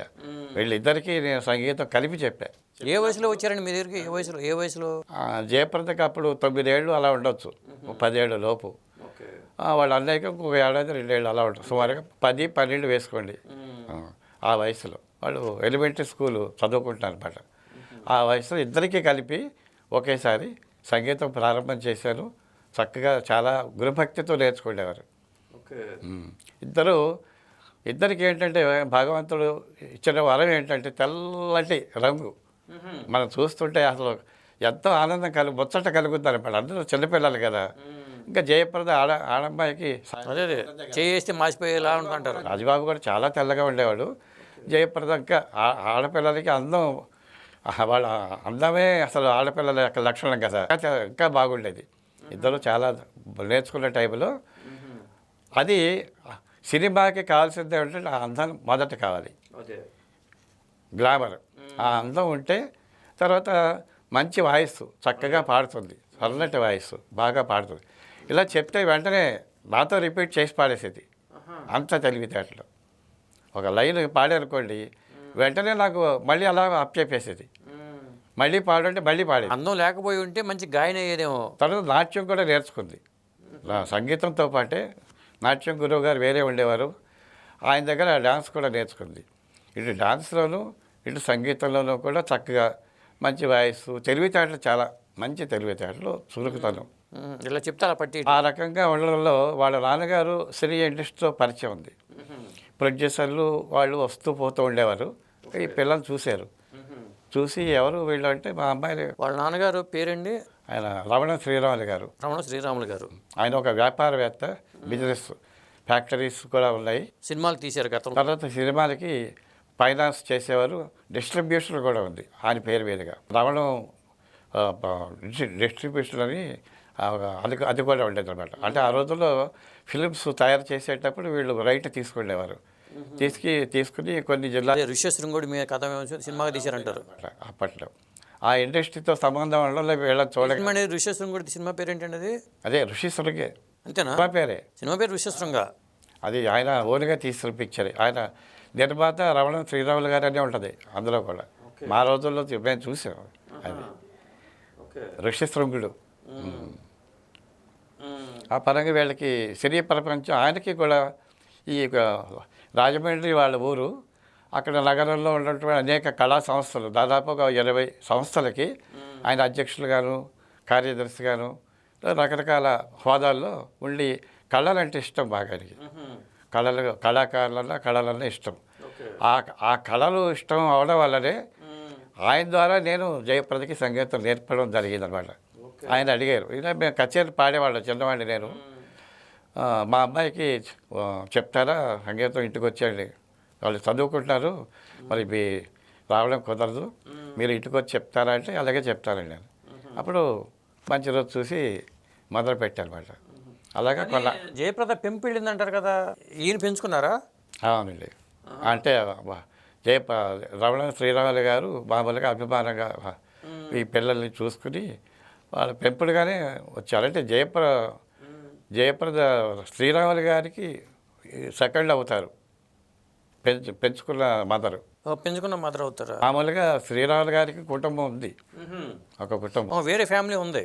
ఆయన ఒరిజినల్ ఫ్యామిలీ ఉంది. ఇప్పుడు ఈ జయప్రద పెంచుకున్నటువంటి తల్లి గారు జయప్రద శ్రీరాములు గారికి ఆయన అభిమాన భార్య అని చెప్పొచ్చేమో. Okay okay. అంటే ఆ రోజుల్లో పెద్ద పెద్ద వాళ్ళందరికీ కొంతమంది భూస్వాములు ఉంటారు, మహారాజులు ఉంటారు. ఇది రాజా వంశం దగ్గర నుంచి ఉన్నాయి. ఎన్ని ఫ్యామిలీలు ఉంటే అంత గొప్ప ఆ రోజుల్లో వస్తాయి. ఆ రకంగా మరి ఆయన కూడా మంచి పేరు ప్రఖ్యాతులు పొందినవాడు. కళలంటే మనం కళ అనేటప్పటికీ అన్ని ఆకర్షణ ఉంటుంది ఆ లక్షణం ఉన్న వాళ్ళకి. ఇది కూడా ఒక కళే ఒక రకంగా. అది వాళ్ళకి సాధ్యమైన వాళ్ళు చేసుకోగలుగుతారు, లేని వాళ్ళు లేదు. ఆయన కళాప్రియుడు. చిన్నప్పుడు కూడా అంతే అందంగా ఉండేదండి అమ్మాయి. బాగా తెల్లగా ఉండేది. ఓ తెల్లకాయతో ఎదురుగుండా పెడితే పక్కన ఉంటే రెండు సమానం అన్నంత తెల్లగా ఉండేది. నాకైతే అసలు ఎంతో ముద్దు వచ్చేది. సంగీతం చెప్పడం కాదు, వాళ్ళని చూస్తే అలా ఎదురుగుండా హార్మోనియం పెట్టుకుని నేను కూర్చుండేవాడిని. ఎదురుగుండా వాళ్ళ పిల్లలు ఇద్దరు కూర్చుండేవారు. చూస్తుంటేనే ఎంతో ముచ్చటగా అనిపించేది. నాకు అప్పుడు ఒక 22 23 ఏళ్ళు ఉంటాయి. మ్యారేజ్ కూడా ముందు మ్యారేజ్ అయ్యి నా పెళ్ళికి వాళ్ళు ఇద్దరు వచ్చారు. అట్లాగా? ఇప్పుడు ఆ అమ్మాయి సినిమా నటి లేదు, నేర్చుకుంటున్నారు. నాకు పెళ్ళికి వాళ్ళు అంటే గురువుని కదా, గురువు గారు పెళ్ళి ఏదో ప్రజెంటేషన్ ఇవ్వాలి కదా, వాళ్ళ అమ్మగారు గురువు గారు పెళ్ళి అవుతున్నది కదా, మీరు వెళ్ళి ఏదో ఒక ఆట తీసుకెళ్ళి చక్కగా పెళ్లి చూసి గురువుగారికి చేతికి ఇచ్చి దండం పెట్టారు. ఇచ్చారా డబ్బులు ఇచ్చారా? వస్తువులే, ఏదో వస్తుపరంగా వాళ్ళిద్దరు వచ్చి కూర్చున్నారు. చక్కగా వచ్చి కూర్చుని అయిపోయింది. మొన్ననే రాజబాబు గారు చనిపోయారు, చాలా బాధపడ్డారు ఆవిడ. చాలా బాధపడ్డారు. నేను కూడా చాలా బాధపడ్డా రాజబాబు తర్వాత. ఈ పరంగా జయప్రదతో నాకు వాళ్ళ నాన్నగారి ద్వారా పరిచయం అవ్వడం, ఆ తర్వాత బాగా నేర్చుకోవడం. అప్పుడే ఈ పాటలు ఓ ప్రక్కన సంగీతం చెప్తూ లైట్ మ్యూజిక్ కూడా చెప్పాను. తర్వాత ఒక కాలేజీ ఒకటి స్టార్ట్ చేసేవాళ్ళు రాజమండ్రిలో. దేవి చౌక్ అని ఉంది. ఆ దేవి చౌక్ దగ్గర విజయశంకర సంగీత కళాశాల అనేది కొత్తగా ప్రారంభం చేసినప్పుడు కూడా ఈ రమణ శ్రీరాములు గారు ఈ కాలేజీతో అటాచ్మెంట్, ఆయన కూడా ఉపాధ్యక్షులుగా ఉన్నారు. అప్పుడు ఏం చెప్పారంటే మన కాలేజీ కొత్తగా పెట్టారు కదా, మా పిల్లలు కూడా వస్తారు ఇక్కడ నేర్చుకోవడానికి అని చెప్పేసి జయప్రద కూడా పంపించారు. ఓకే. మరి అయితే ఇంక నేను ఇంటికి రాలేక అయ్యో మీరు ఇక్కడ ఉదయం అమ్మాయికి చెప్పండి, సాయంకాలం మామూలే సాయంకాలం పూట మీరు ఇంటికి వచ్చి సంగీతం చెప్పండి. మరి ఈ కాలేజీకి కూడా ఏదో కొద్దిగా మనం ఆర్థికంగా ఫీజులు అవి కట్టాలి కదా, అంచేది ఇక్కడ అమ్మాయి వస్తుంది, వీణ గాత్రం కూడా నేర్చుకుంటుంది, సాయంకాలం మామూలుగా మా ఇంటికి వచ్చి మీరు చెప్పండి అదాపరంగా అని చెప్పారు మేడం. అలాగా ఉదయం పూట కాలేజీలో చెప్పేవాళ్ళు, సాయంకాలం వాళ్ళ ఇంటికి వెళ్ళి చెప్పేవాళ్ళు. ఇంకోటి అండి, ఇప్పుడు హిందుస్థానీ సంగీతం, కర్ణాటక సంగీతం అంటారు, ఈ రెండింటికి ఉన్న తేడా ఏంటండి? అంటే హిందుస్థానీ అదొక సాంప్రదాయం, ఉత్తరాది సంగీతం అంటారు. కర్ణాటక మ్యూజిక్ దక్షిణాది సాంప్రదాయం. ఈ రెండు సాంప్రదాయాలకి కూడా ఇప్పుడు తెలుగు ఇంగ్లీష్కి ఎలాగైతే మనం వేరుగా అనుకుంటున్నామో, అలాగే తెలుగు సంస్కృతం మనకు రకరకాల భాషలు ఉన్నాయి కదా, అలాగనే ఈ సంగీతంలో కూడా ముఖ్యంగా దక్షిణాది సంగీతం అంటే మనం ఆంధ్ర తెలంగాణ కలిపి ఒకటి, కర్ణాటక, కేరళ, తమిళనాడు, ఈ ఐదు కలిపి కర్ణాటక సంగీతం అంటారు. కూడా కర్ణాటక సంగీతానికి ప్రాధాన్యత ఇక్కడ. అంటే మొత్తం ఇంత భారతదేశంలో ఈ 5 రాష్ట్రాలు కర్ణాటక సంగీతాన్ని మనం పాడతాం. మిగతా ఎక్కువ భాగం అంతా కూడా ఉత్తరాది సంగీతమే. ఉత్తరాది సంగీతంలో రాగాలు, ఇప్పుడు హిందుస్థానీలో కూడా రాగాలు ఇవన్నీ ఉంటాయా? ఉంటాయండి, ఇదే రాగాలు. వాళ్ళ రాగాలు కొంచెం పేర్లు మారుతాయి. సంగీతం అనేది ఎక్కడైనా ఒకటే. మేము కళ్యాణి రాగం అంటాం, వాళ్ళు యమన్ అంటారు. ఇవే స్వరాలు, కొద్దిగా చిన్న తేడా ఉంటుంది పాడడంలో. యమన్ మేము కూడా యమన్ అని పాడతాం, అది దానికి వేరే ఒక మధ్యమంలో వేరే కలిపితే యమన్ అంటాం. అంటే కళ్యాణి రాగానికి 2 మధ్యమాలు ఉంటాయి. అంటే ప్రతి మధ్యమం వేస్తే కళ్యాణి రాగం, అదే రాగాన్ని అదే స్వరాలని శుద్ధ మధ్యమంతో పాడితే శంకరాభరణం. ఇది ప్యూర్ అనమాట. శంకరాభరణం శుద్ధ మధ్యమం వేసి పాడేవంటే మిగతా స్వరాలన్నీ ఈక్వల్గా ఉంటాయి శంకరాభరణం. దానికి ఈ శుద్ధ మధ్యమం తీసేసి ప్రతి మధ్యమం పాడామనుకోండి, అప్పుడు కళ్యాణి అంటే ప్యూర్ కళ్యాణి, మిగతా అన్నీ ఈక్వలే. అంత తేడా ఉంది. ఇప్పుడు హిందుస్థానీ వాళ్ళు ఏమంటారంటే వాళ్ళు శుద్ధ మధ్యమం వేస్తారు, యమన్ అంటారు, ప్రతి మధ్యమం వేస్తారు. రెండింటికి కామన్గా యమన్ అంటారు బట్ అక్కడ. మాకు వేరేగా ఉన్నాయి 2 రాగాలు. అలాగా ఇలాంటి చిన్న తేడాలు. నాకు డౌట్ వచ్చిందండి, మీ సంగీతానికి వ్యాధులను నయం చేసే గుణం ఉంది, మ్యూజిక్ థెరపీ అని చెప్తున్నా, మీరు కూడా చెప్పారు. అలాంటప్పుడు ఘంటసాల గారు ఆ చిన్న వయసులోనే చనిపోవటం ఏంటి, బాలు గారు కరోనాని ఎదుర్కోలేకపోవటం ఏంటి? దీనికి సమాధానం చెప్పండి. ఇది ప్రకృతి సహజం. ఇప్పుడు మనం కొన్ని పాత చరిత్రలు చూస్తున్నాం, వాళ్ళకి కూడా గొప్ప మహావిద్వాంసులే వాళ్ళకి అంటువ్యాధులతో చనిపోయిన వాళ్ళు కూడా ఉన్నారు. వాళ్ళు సంగీతంలో చాలా నిష్ణాతులు. అలాంటి వాళ్ళు కూడా అంటే స్వచ్ఛమైనటువంటి వాతావరణం మనకి లభించడం అనేది ఒక అదృష్టం అనమాట. దాన్ని కంటిన్యూ చేసి మధ్యలో ఇంకో రకంగా మరి మారకుండా దాన్నే వాడితే అలాంటి వాళ్ళు సేవై జాగ్రత్తగా చివరి స్థానం వరకు కూడా. ఇప్పుడు నేనున్నాను, నాకు 82 వయసులో మరి భగవంతుడు నాకు ఆ శక్తి ఇస్తాడో ఏమిటో నాకు అయితే తెలియదు, కానీ ఒకే దాన్ని నమ్ముకుంటూ సాంప్రదాయమైనటువంటి మీరు చాలా సంపూర్ణ ఆరోగ్యంతో ఉన్నారు, ఫుడ్ని తీసుకుంటూ ఇతరత్ర ఇప్పుడు వాళ్ళని మీద చూస్తాను అనుకోండి, రోడ్డు మీద అనేక రకాలు కనపడతాయి. నా దృష్టి ఎందుకు అక్కడికి వెళ్ళదు. ఇప్పుడు ఏదో వైన్ షాపులు కనిపిస్తాయి, చాలామంది అక్కడ చూస్తే పెద్ద లైన్ ఉంటుంది. మరి నా మనసు ఎందుకు లాగదని, నేను మనిషినే కదా, కానీ వాటిని కంట్రోల్ చేసుకోవాలి. అలా చేసుకోకుండా అందులోకి వెళితే మన ఆరోగ్యం చెడిపోతుంది మనకు తెలుసు. సిగరెట్ తాగితే పెట్టె మీద ఉంటుంది హానికరమైనటువంటిది ఇది అని ఉంటుంది, కానీ అది ఎవరు మానటలేదు కదా. అలాగనే మరణం అనేది భగవన్ నిర్ణయం అనుకోవాలి. మన ఆహారం, మనం చేసే నిత్యకృత్యాల్లో చేసే ఇతర జాగ్రత్తలు తీసుకుంటే సాధ్యమంత వరకు కూడా మన గొంతుని కాపాడుకోవచ్చు, మన ఆరోగ్యాన్ని కూడా కాపాడుకోవచ్చు. మనం అలాగే తెల్లవారుతోనే లేవటం అనేది చాలా మంచిది. ఎప్పుడో 8కో 9కో లేచామంటే ఆరోగ్యానికి మంచిది కాదు. పొద్దున్నే 5 గంటలకైనా కనీసం లేచి కాసేపు సంగీతం పాడితే దానివల్ల మనం ఎక్సర్సైజ్ చేసినట్టు అవుతుంది. ఈ శరీరం నిద్రపోయినప్పుడు స్లీప్ అయిపోతే ఉంటాయి కదా, విశ్రాంతి తీసుకుంటాయి. వాటిని మళ్ళీ మనం చలనంలోకి తీసుకురావాలంటే కాసేపు ఒక 2-3 కీర్తనలు ఇలాంటి ఆలాపన ఏదో చేసేటప్పటికి ఈ నరాలన్నీ కూడా మళ్ళీ యాక్టివ్లోకి వస్తారన్నమాట. ఇలాంటివి సాధన చేశారు. వాయిస్కి వాయిస్కి కూడా వేరియేషన్ ఉంటుంది కదండి, వయసుని బట్టి వాయిస్ కూడా మారుతూ ఉంటుందిగా. మారుదండి. ఆటోమేటిక్ జీరో వచ్చేస్తుంది. ఆ పైకి వచ్చేటప్పటికి షివరింగ్ వస్తుంది, అంటే షేకు. మాట్లాడేటప్పుడు కూడా ఒక్కోసారి మన పెద్దవాళ్ళు బాగా 70 ఏళ్ళు 60 ఏళ్ళు ఇంకా ఉన్నవాళ్ళు వాళ్ళు పిలిచారనుకోండి, వాళ్ళ దాంట్లో ఒక రకమైనటువంటి జీరాను చిన్న షేక్ వస్తుంది. అది పాటకి పనికిరాదు. స్కేల్ బద్ద గీస్తే ఎలా అయితే లైన్గా ఉంటుందో అలా ఉండాలి. అలా ఉంటే వాళ్ళ పాట వినేవాళ్ళకి కూడా వినసొంపుగా ఉంటుంది అన్నమాట. అందుకనే రిటైర్మెంట్ సంగీత విద్వాంసులు కూడా రిటైర్మెంట్ ఉండాలి. మరి నేను ఇంకా 90 ఏళ్ళు వచ్చినా సంగీతానికి వాళ్ళు రిటైర్ అవ్వలేరు, జనాలు రిటైర్ చేస్తే అవ్వాలి తప్ప. ఇప్పుడు మా సంగీతం మేము దేవుడి దగ్గర పాడుకోవచ్చు, మేమే వింటాం, దానికి రిటైర్మెంట్ లేదు. నన్ను ఎవరైనా కచేరీకి పిలవాలనుకోండి, మళ్ళీ వాళ్ళు పిలిస్తే కదా నేను వెళ్ళి పాడేది. లాభం లేదు, ఆయన పెద్దోళ్ళు అయిపోయాడు కదా పాడలేకపోతాడు అంటే ఎవరు పిల్లరు. అంటే ఇంట్లో కూడా అంటారు కదా, ఎంతసేపు కచేరీలు నమ్ముకోవడం ఎందుకు, సినిమాలోకి వెళ్ళిపోతే బ్రహ్మాండంగా లైఫ్ బాగుంటుంది అని అంటారు కదా. మీ ఇంట్లో కూడా 72 ఏళ్ళు సంగీతంలో ఉన్నాను. అప్పుడు చలామణిలో ఉన్నాను, ఇప్పటికీ చలామణిలో ఉన్నాను. ఇదే సినిమాలో ఉన్నవాళ్ళు ఎంతమంది ఉన్నారు చెప్పండి. ఎప్పుడన్నా మీ వైఫ్ అని అంటూ ఉంటారా, ఎందుకు మీ సినిమాలోకి వెళ్తే కారు బంగ్లా అన్నీ వచ్చేస్తాయి అంటే వైఫ్ కంటే ఇతరులు అనేవారు, మీ పాట చక్కగా బాగుంది కదా, సినిమాకి ఎందుకు మీరు ప్రయత్నం చేయరు అని.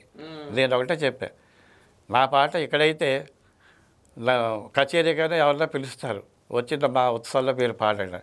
లేదా అప్పుడు సంగీతం కచేరీ లేనప్పుడు మాకు సంగీత పాఠాలు ఉంటాయి కదా, ఇది ఒక 8 పాఠాలు పెట్టుకుంటే నెలకి మాకు ఆ జీవనానికి సరిపోతుంది. అలా ఎవరైతే బాగా చెప్తారో వాళ్ళు పిలుస్తారు, వాళ్ళు నెలలో జీతం ఇస్తారు. ఆ రకంగా అయిపోయి నాకు భగవంతుడి దయవల్ల ఏంటంటే ఆ పాఠాలు చెప్తూ గవర్నమెంట్ ఉద్యోగం వచ్చింది ఇదే దాంట్లో. అందులో ఒక మంచి కాలేజీలో మహారాజా ప్రభుత్వ సంగీత కళాశాల అంటే సంగీతానికి అది పీఠం అనమాట. అలా పీఠంలో సంగీతాచార్యుడిగా నాకు ఉద్యోగం రావడం కూడా ఒక అదృష్టం. అక్కడ వచ్చింది కనుక వాళ్ళు నెల వచ్చేటప్పుడు ఉద్యోగం కదా, జీతం వస్తుంది కనుక పాఠాల మీద అవసరం లేదు. కాలేజీ ఉందండి, కాలేజీ నుంచి ఎంతోమంది సంగీత నేర్చుకున్న వాళ్ళు బయటకు వస్తూ ఉంటారు, కానీ అందరికి అవకాశాలు కూడా రావు కదా. అందరికీ రావు, వాళ్ళ అదృష్టాన్ని బట్టి ఉంటుంది. ఇప్పుడు ఘంటసాల వెంకటేశ్వర గారు అంత ఆ స్థాయికి వచ్చారని చెప్పి అందరూ ఘంటసాల అయిపోతారు అనుకుంటే అవలేరు కదా. ఘంటసాలలాగా పాడదానికి ప్రయత్నిస్తారు, అందరూ పాడలేరు. ఈనాటికి కూడా ఎవరు ఘంటసాలను మర్చిపోయే పాట ఎవరు పాడలేరు ఇప్పటివరకు నాకు తెలిసినంత వరకు. ప్రయత్నం చేశారు, ఘంటసాలని మరిపించలేదు. అంచేత ఘంటసాల ఫేమ్ అంటారు, అంతేగాని ఘంటసాలని మరిపించలేదు. అది కొంతమంది కారణ జన్మలండి.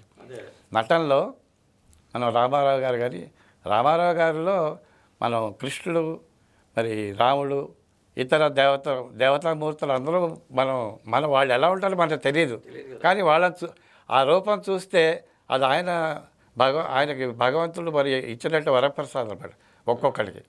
అలాగే నాగేశ్వరరావు వాళ్ళిద్దరూ కూడా మనకి 2 కళ్ళు ఉన్నాయి. ఈ 2 కళ్ళలో ఏ కన్ను గొప్పదంటే ఈ 2 గొప్పవే. ఇందులో ఏ కన్ను అలా వరప్రసాదాలు పుట్టారు కాబట్టి ఇద్దరే. ఒకళ్ళేమో ఇటు సాంఘికంలోనూ పౌరాణికంలోనూ కూడా సిద్ధాస్తులు రామారావు గారు అండి. వాళ్ళిద్దరు ఉన్నారు కాబట్టి వాళ్ళకి ఒక వాయిస్ కావాలి, ఒక అద్భుతమైన వాయిస్ కావాలి. ఇదిగో ఇక్కడ ఘంటసాల గారు అనే వాయిస్ని పంపిద్దాం అని భగవంతుడు పంపించుంటాడు బహుశా. అది అవ్వచ్చు. మళ్ళీ ఆ అందం వేరే వాళ్ళని ఎవరిలోనూ కనిపించట్లేదు ఇప్పటికీ కూడా. ఆ పాత సినిమాలు ఒకసారి చూడండి, ఆ వర్చస్సు ఆ కళే వేరు. అసలు మనుషులు చూస్తే వేల కొద్ది జనం చూడడానికి వెళ్ళేవారు, ఆ క్రేజ్ అనమాట. ఇప్పుడు అంత క్రేజ్గా ఉన్న వాళ్ళు మనకి ఎక్కడ కనిపిస్తారు. నటన కూడా ఒక క్రేజ్ ఒకటే కాదు, వాళ్ళు నటనలో కూడా జీవించారు. అది అలాగే ఘంటసాల గారు కూడా ఆయన పాడిన పాటల్లో జీవించాడు. ఆయన అనుభవంలోనే చెప్పేవారు ఇంటర్వ్యూలో. ఒక పాట పాడాలి అంటే ఆ ప్రొడ్యూసర్ నాకు ఇచ్చేవారు, సాహిత్యం చూసేవాడిని, వాళ్ళ దగ్గర నేను నేర్చుకునేవాడిని ఎలా పాడాలో. డైరెక్టర్లు మాకు చెప్పేవారు, నేర్చుకునేవాడిని. ఆ వచ్చేదాకా ఆ హార్మోనియం మీద ఆయన కూడా హార్మోనియం నేర్చుకున్నారు. వాళ్ళు డైరెక్టర్లు చెప్పేవారు, ఈయన కూడా ఇంటికి వచ్చి ప్రాక్టీస్ చేసి వాళ్ళు ఆవిడని అడిగేవారట, ఈ పాట నాకు రికార్డింగ్ ఉంది, ఎలా ఉంది చెప్పారు. అంటే ఆయన ఇంటర్వ్యూలో పుస్తకాలు చదివితే తెలిసింది ఎలాంటి విషయాలు. అదేంటి మీరు నన్ను అడుగుతారేంటి అంటే అలా కాదు, ముందు నువ్వే నాకు జడ్జివి, తర్వాత అక్కడ. అంటే కానీ ఘంటసాల గారిని అనుకుందాం, మీరైనా సరే మీకు ఆ సంగీత ప్రజ్ఞానం అంత ఉంది, ఎవరిని వచ్చి ఇలా కాదు ఇలా పాడితే ఇంకా అద్భుతంగా ఉంటుంది అని చెప్తే వీడేంటి నాకు చెప్పొచ్చేది, నేను ప్రొఫెసర్ని అనే ఫీలింగ్ ఉంటుందిగా. ఇప్పుడు ఘంటసాల గారు లాంటి వాళ్ళు కూడా అలాంటి ఆయన ఎప్పుడు ఆయన ఇంటర్వ్యూలో కానీ ఆయన చూసిన వాళ్ళు ఎవరు అలా చెప్పలే. ఆయన ఇంకా అడిగేవారట. ఇప్పుడు టేక్స్ తీస్తారు, మామూలుగా ఆయన పాడతారు. ఆ పాడిన తర్వాత ఆయనకి సంతృప్తి లేకపోతే మళ్ళీ రిక్వెస్ట్ చేస్తారు, మాస్టర్ చాలా బాగా వచ్చిందండి వద్దు అంటే, అలా కాదు నా కోసం ఇంకొక టేక్ ఇంకోసారి పాడతా, ఇంకో బాగా వస్తుందేమో ట్రై చేద్దాం అని అనేవారట. లేదు చాలా బాగా వచ్చింది మీరు కావాలంటే వినండి అంటే వినిపించేవారు. ఆయన వినేవారు. ఆయన విన్న తర్వాత కూడా ఇంకొక టేక్ తీసుకోండి, మీరు ఇది బాగుంటే ఇది ఉంచండి, అది బాగుంటే అది ఉంచండి అని అలా రిక్వెస్ట్ చేసుకుని, అంటే ఆయన పాడిన పాటని ఆయన అంత తొందరగా సాటిస్ఫై అయ్యేవారు కాదు. ఎందుకంటే ఆయన కమర్షియల్గా ఆయన అనుకోలేదు. నేను పాడే పాట కేవలం కమర్షియల్ దృష్టితో కాదు, ఇది జీవితాంతం ఈ పాట అలా హిట్ అయ్యి ఉండాలి, నేను అందులో జీవించాలి. ఘంటసాల ఉన్నా లేకపోయినా కూడా నేను ఆ పాటలో జీవించాలి అని ఆయన కోరుకునేవాడు. ఇప్పుడు ఆ పరిస్థితి ఉందా? ఒక రోజులో 40 పాటలు 30 పాటలు 20 పాటలు పాడేస్తున్నారు ట్రాకు. ఆ మొక్క పాడేస్తారు, వాళ్ళు వెళ్ళిపోతారు. వాయిద్యాలు వాళ్ళు వస్తారు, ఆ బిట్లు వాయిస్తారు, వాళ్ళు వెళ్ళిపోతారు. ఇవన్నీ ఎడిటింగ్ చేసేవాళ్ళు చేస్తారు అనుకోండి. మరి ఆయన అలా కాదు, ఒక పాట వారం రోజులు పట్టేదట ఒక్కోసారి. పాట నేర్చుకోవడం, రిహార్సలు, తర్వాత రికార్డింగ్ కూడా ఒక రోజులో అవ్వకపోతే మళ్ళీ నెక్స్ట్ డేకి అలా చేసేవారట. మరి ఇవాళ సింగర్స్ అందరూ కూడా ఎన్నో పాటలు ఒక రోజులో పాడుతున్నారు. అంటే అప్పుడు పరిస్థితులు వేరేగా అయినప్పటికీ కూడా మనకు అవే చాలా బాగున్నట్టుగా అనిపిస్తాయి. ఆ రోజుల్లో ఎంతో సంగీతానికి ఇప్పటికీ ఆదరణ ఉందంటారా? అంటే కాలేజీకి వెళ్ళి చదువుకోవడం, ఎందుకంటే కొంతమంది తల్లిదండ్రులు నీకు ఎందుకు ఇంజనీరింగ్ చదువుకుంటే సాఫ్ట్వేర్ జాబ్ వస్తుంది, అమెరికా వెళ్ళిపోతావు, నీకు కూడి పెడతా సంగీతం, ఈ టైపు కూడా ఉంటారు అనేవాళ్ళు ఉంటారు కదా. ఉన్నారండి. ఉన్నా కూడా సంగీతం అనేది ఒక కళ అనేది ఇప్పుడు ఒక అందమైన ఒక పెయింటింగ్ దృశ్యం చూస్తే మనం దానికి ఆకర్షణ అవుతాం, పదే చూస్తాం. ఆ చిత్రకారులు ఎవరో కానీ ఎంత గొప్పగా వేశారు, లేకపోతే ఈ శిల్పం ఎంతో బాగుంటుంది. పాత వాళ్ళు ఉన్నారు కదా, చూస్తుంటే దేవకళ కనిపిస్తుంది. అంటే ఆ గొప్పతనం ఎవరిలో ఉంది? ఆ చిత్రకారుల్లో ఉంది. అంత బాగా చేయటం వల్ల అది సజీవంగా మనం చూస్తున్నాం అనమాట. ఈ సంగీత కళ కూడా మనం ప్రదర్శించే ఇదిని బట్టి వాళ్ళు అవతల వాళ్ళని 10 మందిని ఆకర్షిస్తాడు కళాకారులు. ఆ గుణం కళాకారులకు ఉంది, పాడేవాళ్ళకు ఉంది, నటించే వాళ్ళకు ఉంది. కళ ఏదైనా ఒకటే, చిత్రలేఖనం కూడా అంతే, శిల్పం కూడా అంతే. మనం పెద్ద చూస్తుంటాం కదా, 2 చేతులు పెట్టి దండం పెట్టాలనిపిస్తుంది. అది రావాలి, అది రావాలి. ఇప్పటికి మీరు గమనించి ఉంటారు కాబట్టి, మీ చిన్నప్పుడు విజయనగరం కాలేజీలో ఉన్నప్పుడు జనం స్పందన ఎలా ఉండేది, ఇప్పుడు అసలు వచ్చి చేరేవాళ్ళు ఎలా ఉన్నారు అనేది చూసుకుంటే, అప్పుడు నేర్చుకునే వాళ్ళు చాలా భక్తితో ఉండేవారండి. కుటుంబీకులు కూడా వచ్చారు మాకు, ఎక్కువ ఆడవాళ్ళు వాళ్ళ భర్తల ప్రోత్సాహంతో వాళ్ళు కూడా వచ్చి నేర్చుకునేవారు. మా సంగీత కాలేజీలో ఏజ్ లిమిట్ లేదు. 60 ఏళ్ళ వాళ్ళు కూడా సంగీతం నేర్చుకోవడానికి వచ్చేవారు. 60 ఏళ్ళ స్త్రీలు కానీ పురుషులు కానీ మా కాలేజీకి వచ్చి నేర్చుకునేవారు. వయోపరిమితి లేకుండా చేరేటప్పుడు మాత్రం ఏదో 10 ఏళ్ళు గవర్నమెంట్ రూల్, అది 10 ఏళ్ళు నిండాలని పెట్టారు.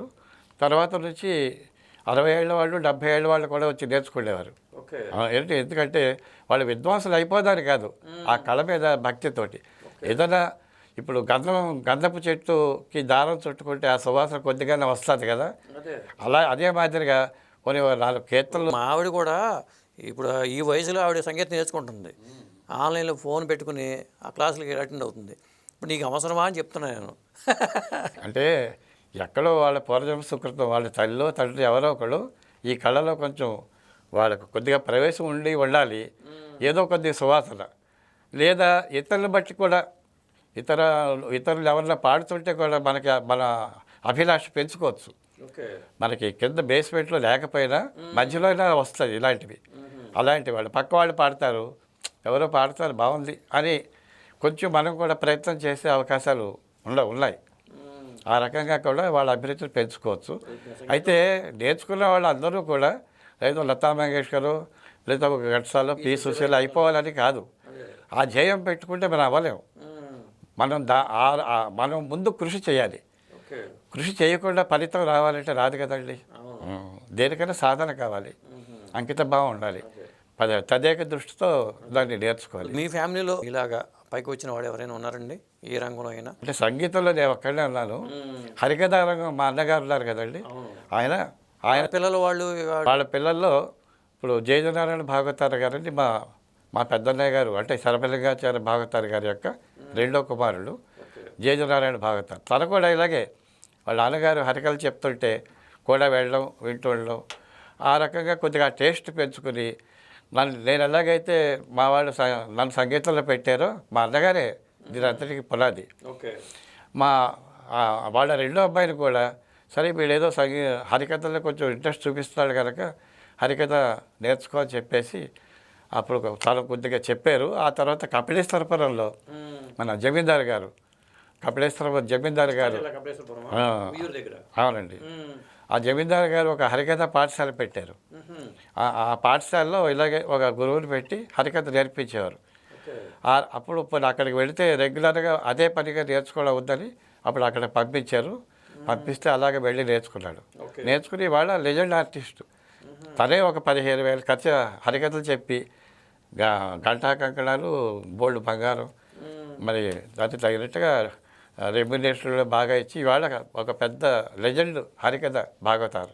అంటే బాగా డిమాండ్ ఉన్న హరికథ ఆర్టిస్ట్ అయ్యాడు.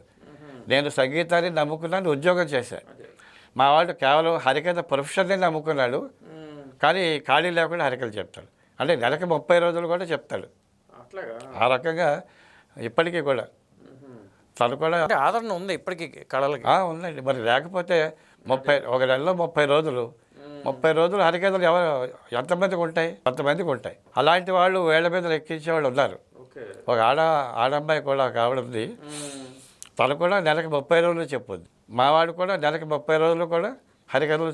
మీ పిల్లలు వాళ్ళు ఏం చేస్తున్నారు? నాకు ఒక్కతే అమ్మాయి అండి. మా అమ్మాయి సంగీతం సువాసన అంటే నా దగ్గర ఉంది కదా, అంతే చిన్నప్పటి నుంచి మా ఇంటికి పిల్లలు రావడం, నేర్చుకోవడం, నేను పాడడం, కాలేజీకి వెళ్ళడం, అదంతా వాళ్ళు పుట్టుకొని వచ్చి చూస్తుంటారు మా వాతావరణం. మా అమ్మాయి కూడా చిన్నప్పటి నుంచి కొద్దిగా సాపాసాలు అలా పాడడం, అలా కొద్దిగా. ఏం చేస్తుంటారు మీ అమ్మాయి? అమ్మాయి ఇప్పుడు హౌస్ వైఫ్ అయిపోయి ఉద్యోగం చేస్తున్నదండి. హౌస్ వైఫ్గా ఉంటూనే సంగీతంలో డిప్లొమా పాస్ అయ్యింది. విజయనగరం మ్యూజిక్ కాలేజీలో నాతో పాటుగానే క్లాసులో నేను పిల్లలతో నేర్పించాను. ఏ ఉద్యోగం చేస్తున్నారు ఇప్పుడు? ఆకాశవాణిలో అనవసరంగా చేస్తున్నది. తర్వాత హెచ్ఎం టీవీలో సెలెక్ట్ అయ్యి హైదరాబాద్లో 5 ఏళ్ళు స్టార్టింగ్లోనే హెచ్ఎం టీవీలో పనిచేస్తుంది. మళ్ళీ విజయవాడకు వచ్చి దూరదర్శన్లు అప్పుడప్పుడు చేస్తుంది. ఇప్పుడు మా బంధువుల అమ్మాయి కూడా విజయవాడ ఆకాశవాణిలో చేస్తుంది. లలితా సాగర్ అని ఉండేది. లలితా సాగర్ మా ఇంటి దగ్గరే. అట్లాగా? మా ఇంటికి వాళ్ళ ఇంటికి 10 ఏళ్ళే తేడా. అట్లాగా? వాళ్ళ హస్బెండ్ మా మిసెస్ వాళ్ళ ఊరు. వాళ్ళ నాన్నగారు నాకు బాగా తెలుసు. లలితా సాగర్ మా కాలేజీ స్టూడెంట్ విజయవాడలో. ఆ పరంగా నాకు కాలేజీ స్టూడెంట్గా తెలుసు. తను హిందుస్థానీ నేర్చుకుంది. మా ఇద్దరు వాళ్ళ గురువు గారు పక్క క్లాసులే విజయవాడలో. బాగా పాడేది. అమ్మాయి సినిమాలో పాడినట్టు ఉంది లలితా సాగర్. ఇప్పుడు సినిమాలోనే ఉంది. సినిమా మ్యూజిక్ డైరెక్టర్ మ్యారేజ్ చేసుకుంది. చాలా పిక్చర్లు పాడేది. హిందుస్థానీ నేర్చుకుంది, హిందుస్థానీ డిప్లొమా. మా వీధిలోనే మా ఇంటికి వాళ్ళ ఇంటికి అంతా ఒక 15 ఇళ్ళు. అయితే ఇప్పుడు చెన్నై వెళ్ళిపోయింది కదా. వాళ్ళ చెన్నైలో ఉంటుందా? చాలా కాలంగా పెళ్ళి అయిన దగ్గర అవ్వక ముందు నుంచి కూడా కొన్ని సినిమాల్లో అవకాశాలు రావడంతో షిఫ్ట్ అయిపోయారు. సార్, ఇంకా మీ వారసుల్లో మీరు అందరూ చెప్పుకుంటూ వచ్చారు ఎవరెవరు ఉన్నారో ఈ ఫీల్డ్లో, రకరకాల ఫీల్డ్స్లో అనేది. ఇంకా ఎవరెవరు ఇంకా ఏ ఫీల్డ్లో ఉన్నారు? ఇప్పుడు మా అమ్మాయి ఏమో సంగీత పరంగానే సెటిల్ అయ్యి ఉద్యోగం చేస్తున్నది ఆకాశవాణిలో. మధ్యలో దూరదర్శన్లో కూడా చేస్తుంది. ఆ తర్వాత ఈ పిల్లలకి ఆన్లైన్లో కానీ ఇంటికి వచ్చిన వాళ్ళకి చెప్తూ సంగీత పరంగానే ఉంది. వ్యాసాలు అవి రాయటం కొంచెం కళారంగంలోనే ఉంది సుమారుగా. మా అమ్మాయి ఒక్కతే. ఇంకా తర్వాత మా కుటుంబ సభ్యుల్లో ఇప్పుడు ఈ మధ్యనే మా ఇంకో అన్నయ్య గారి కొడుకు కొద్ది సినిమాలో వాడి ఉద్యోగం గవర్నమెంట్ జాబ్ చేస్తున్నాడు. ఇది మెడికల్ ఆయుష్ డిపార్ట్మెంట్లో. సినిమా పాటల మీద కొద్దిగా ఆకర్షితులై బాలు పాడి, ఘంటసాల పాడి ఇలాంటివి అయిపోయి ఆ పాటలు కొద్దిగా ఆర్కెస్ట్రా వస్తుంది కదా, దాంట్లో కలిసి పాడడం. అలాంటి దాదాపు ఒక 500 పాటలు పాడాడు విడిగా. గొంతు బాగుంటున్నది. ఈ మధ్యనే స్టేజ్ ప్రోగ్రాంలు కూడా పాడుతున్నాడు. ఇప్పుడు వాళ్ళు వీళ్ళు పెంచి మీ వాయిస్ ఉంది కదా, మా స్టేజ్ మీద పాడవచ్చు కదా అంటే, నాకు స్టేజ్ మీద పాడడం భయం. అంటే అలా కాదు, 2-3 ప్రోగ్రాంలు పాడితే ఆ భయం పోతుంది, మీరు స్టేజ్కి బాగా ఇదవుతారంటే, ఇప్పుడు తను స్టేజ్ మీద పాడుతున్నాడు. ఇప్పటికి దాదాపు ఒక 60-70 ప్రోగ్రాంలు పాడాడు. ఇప్పుడు బిజీ ఆర్టిస్ట్ అయ్యాడు. ఉద్యోగానికి సెలవు పెట్టి వెళ్ళాల్సి వస్తుంది. గొంతు బాగుంటుంది, బాగానే పాడుతున్నాడు. అతను ఇప్పుడు సంగీతపరంగా నేనైతే పెద్దవాడిని అయిపోయాను. హరికథలు మావాడు కూడా ఒక 65 ఏళ్ళు అయిపోయింది. తను కూడా చెప్తున్నాడు, హరికథలు చెప్తున్నాడు, ఇదిలోనే ఉన్నాడు. కానీ ఈ సంగీతపరంగా పాడడానికి మా వాడేమో అంటే ఈ సినిమా సైడు లైట్ మ్యూజిక్ దాంట్లో ముందు కళాకారులు అవ్వచ్చు. ఏ రంగం అయితే ఎంత ఏజ్ ఎంత ఆయనకి? ఇప్పుడు రిటైర్ అయిపోతాడు ఈ నెలలో, ఏప్రిల్ నెలలో రిటైర్ అయిపోతున్నాడు. 62 మెడికల్ ఏలూరులో ప్రభుత్వ హాస్పిటల్ ఆయుష్ డిపార్ట్మెంట్లో చేస్తున్నాడు. కానీ వాడి దృష్టి అంతా దీని మీదే ఉంది. ఇక ఈ పూర్తి స్థాయి టైం అంతా కూడా దీని మీదే పెట్టి ఇంకా పాటలు అవి బాగా నేర్చుకుని అవకాశం వస్తే, సినిమాలో అవకాశం వస్తే అందులోకి కూడా వెళ్ళి పాడదామని. అంటే సినిమాలో అవకాశం వస్తే ఒక సంగీత ఫ్యామిలీల వాళ్ళకి ప్రమోషన్ వచ్చినట్ట, లేకపోతే ఎట్లా చెప్తారు దాన్ని? ఏం లేదు, ఇప్పుడు సినిమా పాట అంటే కొన్ని లక్షల మంది వింటారు. అదే స్టేజ్ మీద అయితే ఒక 100 మంది వింటారు. అది పాపులర్ అయిపోతుంది కదా, హిట్ అయితే. మీకు పేరు ప్రఖ్యాతలు ఉన్నాయి, నేషనల్ వైడ్గా ఇంటర్నేషనల్ వైడ్గా చాలా చోట్ల కచేరీలు చేశారు. కానీ సినిమాలకు వెళ్ళిపోతేనేమో జనంలోకి దగ్గర అవుతారు, సామాన్యులకు దగ్గర అవుతారు. ఇదేమో కొన్ని వర్గాల వరకే పరిమితం అవుతూ ఉంటుంది, కొంత తేడా ఉంటుంది కదా. కానీ నాకు ముందు కూడా చాలామంది ట్రై చేశారు కదా సినిమాలకి, వాళ్ళు ఫెయిల్ అయిపోయారు. వాళ్ళు 4 పాటలు పాడారు, ఆ తర్వాత ఏదో కారణం వల్ల పక్కకి వెళ్ళిపోతారు. ఎవరండి వాళ్ళు? కొంతమంది మా శిష్యుడు ఒక అతను ఉండేవాడు, వెంకట్రావు అని. అంటే నేను విజయనగరం కాలేజీలో పనిచేస్తున్నప్పుడు మంచి వాయిస్ చాలా బాగా పాడేవాడు. మా దగ్గర డిప్లొమా చేసేవాడు. అతను పాపం ఇలాగనే అందరూ వాళ్ళు వీళ్ళు చెప్పారు, నువ్వు మంచి వాయిస్ బాగా పాడుతున్నావు కదా. డాన్సులు పాడేవాడు, కాలేజీలో సంగీతం నేర్చుకునేవాడు. ఇంత బాగా పాడుతున్నావు కదా, మంచి సంగీత పరిజ్ఞానం, వాయిస్ బాగుంది, నువ్వు సినిమాలో వెళ్ళొచ్చు కదా అంటే, ఎవరు నాకు అవకాశం ఇస్తారు అని అన్నాడు. అంటే కొన్ని అవకాశం ఎవరో మొత్తం మీద కొద్ది అవకాశం ఇచ్చారు. అంటే అవకాశం అంటే ముందు ఒక పని చేయి, నువ్వు మెడ్రాస్కి వచ్చాయి, ఎవరో ఒకళ్ళు డైరెక్టర్ గారి ఇంటి దగ్గర పరిచయం పెంచుకుని వాళ్ళతో ఉంటే వాళ్ళు రికార్డింగ్లు పెడతారు కదా, కొంచెం ఆ టెక్నిక్స్ తెలుస్తాయి ఆ రికార్డింగ్ చేసేటప్పుడు. అది కావాలి. మీరు ఇక్కడ పాడే మైక్స్కి, ఆ స్టూడియోలో ఉండే మైక్స్కి ఈ వైబ్రేషన్స్ వస్తాయి, ఊపిర్లు, అలాంటివి కంట్రోల్ చేయాలి. ఈ టెక్నిక్లు తెలుస్తాయి. అప్పుడు నువ్వు తొందరగా వాళ్ళు సెలక్షన్ చేయడానికి ఒక అవకాశం ఉంటుంది, నీకు ఒక అనుభవం ఉంటుంది ఎలా పాడాలి ఈ అవకాశం వస్తే అని చెప్పగానే పాపం అతను మోటామూలు చదువుకుని అక్కడే ఇంకా పెళ్ళలేదు, వెళ్ళిపోయాడు మెడ్రాస్. వెళ్ళిపోయి ఎవరినో ఒక మ్యూజిక్ డైరెక్టర్ని కొంచెం వాళ్ళ ఇంట్లోకి వెళ్ళి, ఇలా నేను వచ్చానండి విజయనగరం కాలేజీ, సంగీతం డిప్లొమా చేశారు, ఏదో పాటలు అప్పుడప్పుడు కచేరీలు పాడుతున్నారు, నాకు దీని మీద కొద్దిగా ఇంట్రెస్ట్ ఉంది, నాకు ఏదైనా మీరు అవకాశం ఇప్పిస్తారా అని అడిగితే, బాబు వచ్చి ఘంటసాల గారు కూడా చెప్పేవారట, వచ్చిన రాగానే ప్రతి వాళ్ళకి అవకాశాలు దొరకు, నేను కూడా చాలా అవస్థలు పడ్డాను, వాడిదాన్ని పాడాను, వీడదాన్ని పాడాను, చివరికి ఈ అవకాశం లేకపోతే ఇంటికి వెళ్ళిపోయారు, మళ్ళీ ఎవరో మహానుభావులు తీసుకొచ్చి ఇక్కడ పెట్టారు. ఇన్ని పొరాకులు పడితే తప్ప అవకాశాలు దొరకవు. నువ్వు ఉండాలి అనుకుంటున్నావా, ఉంటే కొన్నాళ్ళు ఓపికగా ఉండు, ముందు తినడానికి ఉండడానికి ఒక అవకాశం చూసుకో, ఆ తర్వాత చూస్తుంటే మెల్లిమెల్లిగా వాళ్ళు వీళ్ళు దృష్టిలో పడితే ఏదో సడన్గా అప్పటికప్పుడు ఒక పాట వచ్చింది, నువ్వు వచ్చి పాడేవయ్యా అంటారు. అదే నువ్వు ఎక్కడ విజయనగరంలో అనుకో కనిపించదు. అట్లా వెళ్ళి సెటిల్ అయ్యాడా కొని వెళ్ళి అలా వెళ్ళాడు. ఒక డైరెక్టర్ గారి ఇంట్లో, ఒక మ్యూజిక్ డైరెక్టర్ గారి ఇంట్లోనే ఉండి వాళ్ళు అన్నం పెట్టేవారు, భోజనం, వాళ్ళ పిల్లలకి స్కూల్కి దయపెట్టడం, కూరగాయలు తేవడం, మళ్ళీ స్కూల్ నుంచి పిల్లల్ని తీసుకురావడం, ఇదే చేసి అలాగ 1 ఏడాది 2 ఏళ్ళు చేశాడు. ఇంటి దగ్గర వెళ్ళామనుకున్నారు, మెడ్రాస్ వెళ్ళిపోయాడు కదా, ఇతను సినిమాల్లో మంచి మంచి అవకాశాలు పాడేస్తాడు అని వీళ్ళు అనుకున్నారు. అతను ఏంటి షై ఫీల్ అయ్యాడు, నేను ఏదో ఇక్కడికి వచ్చి మెడ్రాస్కి వచ్చి ఏదో చేసేస్తాను అనుకుంటాను, ఏ ముఖం పెట్టుకుని వెళ్ళాలి, కనీసం ఒక్క పాట అయినా పాడితే, ఇది పాట కూడా పాడించలేదు ఆయన, అసలు అవకాశం ఇవ్వలేదా? ఒక్క పాట అయినా నాకు అవకాశం ఇస్తే నేను ఈ పాట పాడాను అని మా వాళ్ళకి చెప్పుకోవచ్చు. ఇప్పుడు ఏమీ లేకుండా వాళ్ళు సేవలు చేయడానికి వెళ్ళారు, చెప్పు కూడా సిగ్గుగా ఉంటుంది కదా అని చెప్పి అది అనుకుంటే, అప్పుడు ఇలా వస్తూ పోతూ ఉన్నప్పుడు ఇంకొక డైరెక్టర్ గారు చూశారు ఇతని పరిస్థితి అంతా చూసి ఆయన ఇచ్చారు అవకాశం. అది కూడా ఎన్టీ రామారావు గారి సినిమాకి ఏ సినిమాది? దానవేల సూరకర్ణ. ఒక 3 పద్యాలు పాడాడు. ఏవండి అవి?